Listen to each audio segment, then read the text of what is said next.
على الهاتف صاحب السمو الملكي الامير عبد الرحمن بن مساعد رئيس مجلس اداره نادي الهلال. مساء الخير سمو الامير. مساء الخير اخوي ضيفيك الكريمين، اقدرهم واحترمهم الاخ سلطان والاخ خالد. سمو الامير، في البدايه نبارك لك ونبارك لسعد الحارثي التوقيع. السؤال الابرز اللي كان اليوم ظهر انه لماذا الامير عبد الرحمن بن مساعد تاخر حتى هذه اللحظه، ولماذا الامير عبد الرحمن بن مساعد وافق في وقت في اصوات هلاليه تقول انه هناك نجوم اولمبيين يستحقون الفرصه، والفرصه متاحه، ممكن تكون متاحه امامهم في غياب العربي للمشاركه في البطوله الافريقيه. والله اخوي تركي، انا يعني عموما القرارات اللي من هالنوع، يعني مثل يعني القرارات اللي فيها يعني قرارات كبيره من هالنوع مثلا، او اي تعاقدات او اي شيء من هالقبيل، يعني جرت العاده عندنا في الهلال انه الواحد يعني يستشير، ياخذ الاراء كلها، الاراء الفنيه من الكابتن سامي، من المدرب، من الاراء اعضاء مجلس الاداره، اراء اعضاء الشرف الداعمين، وبعد كذا الواحد يعطي نفسه يعني فرصه لحسابه ما يراه من ايجابيات وسلبيات، ويشوف راي الغالبيه وين رايح. اذا كان راي الغالبيه يعني في نهايه الامر هو صاحب القرار انا في النهايه، لان انا اللي ساتحمل مسؤوليه القرار في نهايه الامر.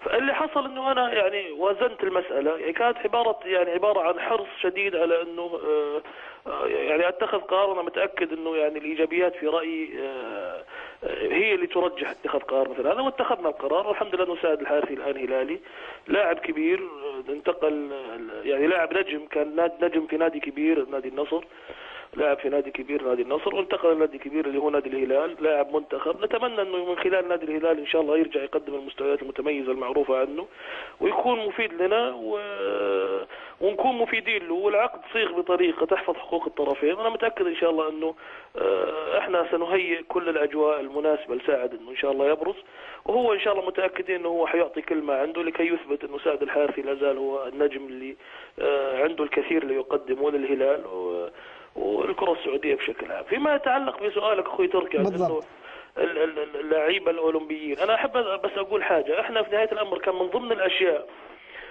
ظروف الفريق، يعني احنا عندنا اول شيء عندنا بطولات كثير.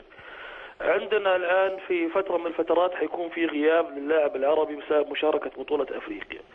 عندنا السنة هذه الفارق عن السنة اللي فاتت انه الفريق الاولمبي يقدم نتائج متميزة وينافس على بطولة الامير فيصل بن فهد.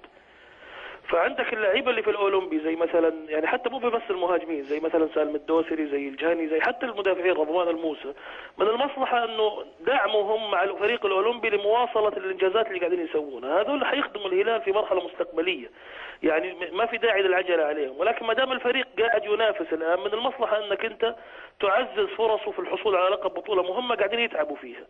فبالتالي انت لما يروح العربي في بطولة افريقيا حيصير عندنا احنا باقي يوب يونغسو، وباقي طبعا كلاعب اجنبي، وفي الكابتن عيسى المحياني ولاعب كبير، وحيكون في الكابتن سعد الحارثي. حيصير في عندنا 3 مهاجمين، وهو عدد كافي انهم يعني كلهم يقدمون المأمول منهم ويخدموا الفريق ان شاء الله في المرحلة اللي فيها مشاركات كثير وتستدعي تواجد مهاجمين عندهم نوعية معينة من الخبرة ويمتلكها سعد الحارثي.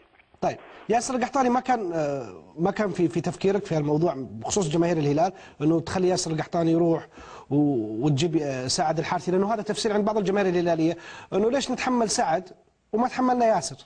طيب هو هذا السؤال جيد، تعرف، بس هذه تعرف تركي اخوي كانها نظريه المؤامره، كان احنا مخططين المنظمة الماسونية العالمية مخططين من سنتين ان نودي ياسر ونجيب سعد الحارثي.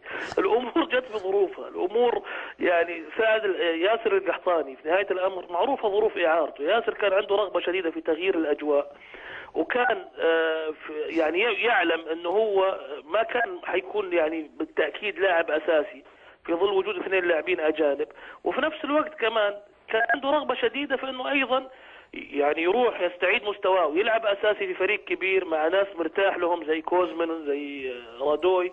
وفي نفس الوقت كمان يعني كان حياخذ مبلغ كبير، يعني فرق 7 مليون كان حياخذ في السنه مثلا مرتبه اللي ياخذه، يعني بدل اللي كان حياخذه في السنه هذه واللي اخذه من العين تكلم عن 7-6 مليون. فانت تخيل لو كان مثلا احنا رفضنا رغبه ياسر القحطاني وهو قاعد وكان احتياط، وضيعت عليه 6 مليون، وضيعت عليه رغبة انه هو يروح يجرب في جو جديد ويرجع لنا السنة الجاية. اكيد كان القرار كما سبق يعني وشرحت قبل ذلك انه هذا القرار كان حيكون يعني حيعود بالسوء علينا وعلى ياسر القحطاني، سيما انه ياسر معار. هذا اللي احب اذكر الجميع. ياسر سيعود ان شاء الله السنه القادمه من العين، وسيبقى في عقده سنتين مع الهلال. فلا علاقه بموضوع سعد الحارثي، هذا موضوع طرأ مؤخرا، لانه احنا ما يعني اصلا يعني قبل لما اعرنا ياسر القحطاني، من اين لنا ان نعلم انه سعد الحارثي لن يجدد مع النصر؟ فهذه ليست لها علاقه بتلك. طيب سمو الامير، في حال لا سمح الله فشلت الصفقه، يعني احنا نتمنى التوفيق لكل اللاعبين في كل الانديه، لكن في حال لا سمح الله فشلت الصفقه، عبد الرحمن بن مساعد سيكون في وجه التيار، في وجه المدفع امام الجماهير، امام الراي العام الرياضي، انه احضر سعد الحارثي وما نجح. تركي، انا بقول على شيء، في ناس تعتقد انه احنا في نهايه الامر في الرياضه او في اي مجال عمل، ولكن تحديدا في الرياضه وفي الكوره، انت لما تتخذ 20 قرار يطلع منها 12 او 14 قرار نتائجهم ايجابيه و6 غلط، هذه نتيجه ممتازه. في نهايه الامر انت لازم يعني لو الواحد عنده وصفه للنجاح، كان كل الناس اشترت وصفه النجاح هذه وصارت ناجحه. ما في كتالوج، هي انت تاخذ قرارات وفق معطيات ووفق ظروف معينة عندك ووفق حسابات. إذا الحسابات هذه ما ضبطت، الظروف هذه ما أصبحت مواتية، ربما يفشل القرار. ولكن احنا صغنا العقد بطريقة تحفظ حقوق جميع الأطراف، تحفظ حق سعد الحارثي وتحفظ حقنا كنادي. في نهاية الأمر الكرة في ملعب سعد الحارثي وفي ملعبنا، وأنا متأكد أن احنا كسبنا نجم كبير. أدعو الجماهير الهلالية لمساندته بكل ما تملك من قوة، ومتأكد إن شاء الله أنه هو حيثبت أنه سعد الحارثي هو سعد الحارثي. طيب متفائل بذلك كثيرا يعني، والتوفيق بيد رب العالمين. خلينا ناخذك سمونا من موضوع ثاني اذا تسمح لي، موضوع الاجتماع المقرر انه يقام في الايام القادمه حول موضوع سقف الرواتب ورؤساء الانديه المجتمعين بالمبادره الهلاليه، والسؤال اللي يظهر يعني نادي مثل نادي الهلال يدفع الملايين في اللاعبين الاجانب، ظهر سؤال يعني تساؤلات انه ليش اداره الهلال تدعو لوضع سقف للرواتب للمحليين يعني والاجانب لا، يعني حلال عليهم حرام علينا. هذا سؤال جيد واشكرك انك سالته اخوي تركي. اقول لك ليش، لانه انا على فكره السؤال هذا وجهت به من لاعبين سعوديين بصراحه، من لاعبين في الهلال قالوا طب انتم ناويين تحطون سقف، وانا بتكلم عن موضوع السقف الان، ولكن اجابتي كانت كالاتي: انا اتكلم على الاقل على اللعيبه الاجانب اللي جبتهم فتره ادارتي. اللعيبه الاجانب يا تركي سعرهم فيهم. احنا جبنا تياغو نيفز ب6 مليون ونص وبعناه ب8 مليون ونص. جبنا رادو يلعب معنا 3 سنين بعناه بنفس القيمه. يوسف العربي الان انا عندي عرض له باكثر مما جبته فيه ب4 مليون يورو. فهاللعيبه هذه اسعارهم فيهم، لا تقارن المساله، خصوصا ان احنا نجيب لعيبه من نوعيه لعيبه تلعب في دوريات اوروبيه وفي اماكن معروفه وتلعب في منتخباتها والعين عليها وقيمتها السوقيه عاليه، وكمان اعمار سنيه صغيره. فبالتالي انا لو كنت مثلا والله جبت لاعب يعني اجنبي جاء عندي وفشل ذريع وما جاب قيمته ولا جاء فيه فلوس، ذيك الساعه ممكن يكون السؤال مطروح. لما تكون البضاعه اللي عندي مثل ما يقولوا مضروبه، لكن لما يكون اللاعب قيمته فيه وقاعد يجيب لي ارباح، هذا السؤال لا ينبغي ان يكون مطروح على الاقل على اداره نادي الهلال حاليا. طيب ايش اللي حتناقشوه في الاجتماع؟ موضوع السقف انا اشكرك انك انت طرحته. على فكره في ناس يعني انا الى الان يعني مثلا حتى لما قيل على انه انا كنت متردد عشان موضوع ميثاق الشرف، انا لا زلت مقتنع انه ميثاق الشرف ما له دخل بانتقال الانديه بين بعض. ميثاق الشرف اصلا اقر نتيجه التصريحات والشحناء اللي تؤدي لعنف جماهيري، وجاء اصلا بتوجيه من المقام السامي للرئاسه العامه لرعايه الشباب لضبط الامور وانها ما تخرج عن الاطار اللي ممكن يودي لا قدر الله الى امور لا يحمد عقباها، وضبط التصاريح وضبط الامور بين الانديه. اذا كان احنا قلنا، اذا كنا احنا متخيل او فاهم انه احنا والله اجتماعنا انه السقف هذا انه لاعبتنا يقعدون عندنا ولاعبتكم يا الشباب يقعدوا عندكم، ما عاد في احتراف. المساله ما هي بكذا. المساله باختصار كانت، واحنا على فكره في ناس فهمت انه السقف هذا معناها انه احنا يعني سنقطع رزق اللاعبين او ان حاسدينهم، او انه انا عموما اؤكد ان موضوع السقف هذا سيفشل، لن يكون من ضمن الاشياء الاساسيه موضوع السقف. ليش؟ لانه اول شيء مو كل الانديه مشاركه فيه، في انديه مثلا نادي النصر الشقيق ما وافق على المشاركه في الاجتماع هذا اللي يخص السقف. ثاني شيء الرئاسه العامه لرعايه الشباب او الاتحاد السعودي لكره القدم لا يستطيع ان يقر سقف اعلى، يعني القانون لا يسمح له انه هو يقر سقف اعلى، وحتى لو اقر حيصير في مجال التلاعب من تحت الطاوله. بمعنى لو انا مثلا مقر سقف اعلى 4 مليون او 5 مليون وجيت عرضت على اللاعب 5 مليون، وطبعا السقف الاعلى نظريا النادي الثاني عرض عليه 5 مليون، ممكن يقول لي انه انا لا بروح للنادي الثاني، فاقول له ليش انا عارض عليك نفس المبلغ؟ يقول لي انا ماني مرتاح في النادي، ماني مرتاح مع الاداره، يعني في وياخذ من تحت الطاوله. هذه ما لها حل. الهدف من هالموضوع وطرحه انا يعني ارجع اقول انا لازم احنا بالنسبه لنا في نادي الهلال حنحط سقف اعلى، لانه المساله ببساطه ان احنا ما نلتزم بامور مداخيلنا ما توفيها. انا ببساطه شديده يعني هي مساله هي المخيف في الامر تركي اللي خلانا نعلق الجرس، انه اذا احنا بنجاري اللاعبين في طموحاتهم ابرك ساعه يستاهلون، بس ما في فلوس تغطي. يعني انا لو قلت لكل لاعب قال لي 7 مليون في السنه، لو اعطيت 5 لعيبه كل واحد 7 مليون في السنه، هذه 35 مليون.